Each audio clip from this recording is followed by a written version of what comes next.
could be put in basically 5 sentences. Dominus ac Redemptor, our Lord and Redeemer, is the Lord of peace in the world. The Pope, as the Vicar of Christ, is obliged to promote peace in the world. If there is an organization within the church, that depends upon him, that has been for a long time alleged, they're very careful about the language, alleged to have fostered discord in the church from the time of its foundation, the Pope could suppress such an organization. The Society of Jesus has been alleged, and then he gives all kinds of cases, from its foundation to be the source of nothing but discord in the church. Therefore, the Pope, wishing to promote peace and harmony in the church, suppresses the society. That's basically a document that goes on 20, 30, 35 pages in Latin. Let me read simply the suppressing paragraph, not in Latin. Each paragraph, by the way, is one single compound complex sentence. Hellish to try to translate into English. Now we come finally to the Society of Jesus, its institute and its privileges. Out of our sure knowledge and the fullness of our apostolic power, we abolish and we suppress the frequently mentioned society. We take away, we abrogate each and every one of its offices, ministries, administrations, houses, schools, colleges, hospitals, farms, and any properties in whatsoever province, realm, and jurisdiction, and in whatsoever way pertaining to the society.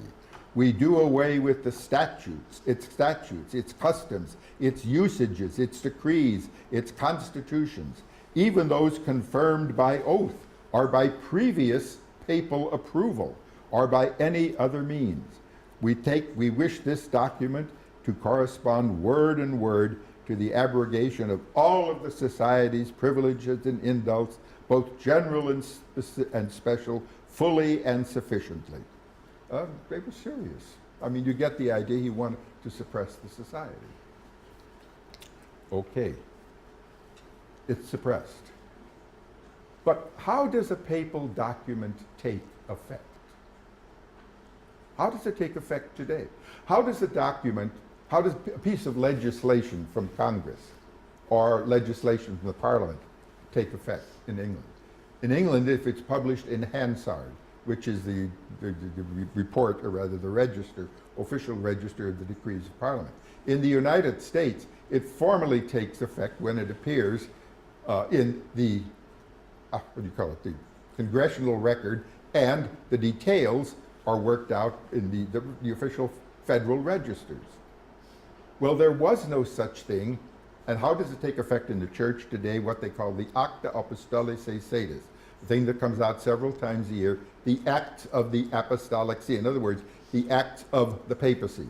When it appears there, that's a formal promulgation of whatever the church decides on. For example, the decrees of, the decrees of the council, they would have taken effect before because it was a council. But any encyclical, for example, or any liturgical regulations, when they appear in the Acta Apostolicae Sedis, they take effect in the whole world. There was no such organ, no such publication for the Holy See at the time. How did something take effect? Typical Romanità. Everything is centered on Rome. A papal document at that time took effect when a copy of it was posted on each of the 4 major basilicas in Rome: St. Peter's, St. Paul, St. Mary Major, the cathedral, St. John Lateran, and in the Campo de' Fiori, the marketplace. When it was officially posted there, then that papal legislation took place all over the world. Therefore, the Society of Jesus, when that legislation was posted, was abolished all over the world. Or so they thought. When it was abolished, on August 5th, he signed it on in July. It was abolished, or rather it was promulgated, published officially on August 15th. Papal gendarmes were sent to the Jesuit headquarters. I don't know what they expected the general to do. They summoned Ricci and his assistants, read the relevant portions of the document to them. Ricci asked to see the papal seal on it. The General Ricci looked at it, read it, saw the signature, and we are suppressed. He and his assistants were confined for house arrest for a while, then sent to the English College, then put in Castel San Angelo. The way Ricci, maybe the Pope had to suppress the society, given the pressure on him. And maybe you would have had to do it too if you had done it. But the way they treated Ricci was criminal, mortally sinful. He was there, imprisoned. They boarded up the windows, cut down the firewood, cut down the food, etc., etc. Kept him almost, not quite, in solitary confinement. He died 2 years later. Meanwhile, with the document Dominus Ac Redemptor, signed by the Pope, came another document, the implementation document.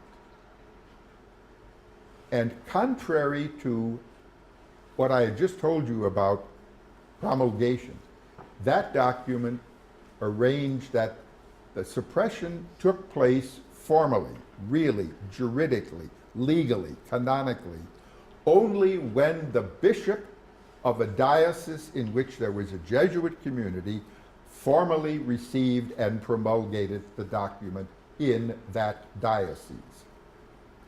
Why? Because previously, Spain, Naples, Parma, France, Portugal had taken all the property the society had. You can go over Europe, all kinds of places even today, and you can find out where the Jesuit school was, where the Jesuit church was, etc. All of them are gone. All of those were taken over by the government. In the attempt to keep that from happening in all of the Holy Roman Empire, the implementation document insisted that the bishops, when they promulgated it, took the property for the church. That's the reason for its local promulgation, not any love of the society. Okay. That happened most everywhere, except one place. As you can see on the timeline, 1772 was the first partition of Poland. At that point, Catherine the Great got 2 million Polish Catholics into her realm. She got 200 and some Jesuits with the best schools in what is now Russia, part of Russia. She wanted to keep the Jesuits going for the reason of the schools. She certainly wanted to thumb her nose at her cousins. That's the way the sovereigns of Europe addressed each other. I'm mistress in my own house. Don't tell me what to do. When she took over that partition of Poland, she got these Catholics. There were other Catholics scattered among the Russian Orthodox. She decided to set up a Roman Catholic archdiocese for the Latin Rite Catholics. Notice, she decided to set it up. And without bothering to ask permission or even informing the Pope, she set up the Roman Catholic archdiocese in Mohilov, now in the Ukraine, appointed this guy who had been auxiliary in Vilna, the new Archbishop of Mohilov, and subjected all of the Latin Catholics in Russia to him. So he was the one legal, supposedly, Catholic representative who could promulgate this decree, in her mind anyway. The decree arrived in Russia. She had these, as I say, 2 million Catholics, wanted to keep them happy, wanted to keep the church going, the schools going, wanted to keep the Jesuits going. She simply forbade Sestranchevich to publish that decree for the reasons I mentioned, but one more reason. Nobody is going to tell her how to run her church in her domains. Certainly not the Pope. So she simply forbade it. Well, Sestranchevich knew which side, the bread was buttered on for him. A couple of the Jesuits who were there are now left, what the devil are we going to do? They publicly said, we know we're suppressed and we must be suppressed. she exiled them to Siberia. She kept the society going there. The poor guy, the one man who was vice provincial up there, he was now the only major superior in the society, canonically still in existence. A man named Stanislaus Czerniewicz, one of my great heroes. He saved the society to continue, but he didn't know what to do. I'm a Jesuit. The Pope tells us to suppress ourselves. He writes to Catherine. Basically, Catherine says, do nothing. And she accuses him, basically, of being too conservative. You know, have Catherine Great as your moral advisor would be very interesting. He doesn't know what to do. He writes to the nearest papal nuncio in Warsaw, Archbishop Karampi, I believe it was. Karampi writes back and says, it's perfectly obvious what you should do. You are Christians, you are Catholics, you are priests, you are members of the Society of Jesus. The Pope has said you're suppressed. You are to be suppressed. Therefore,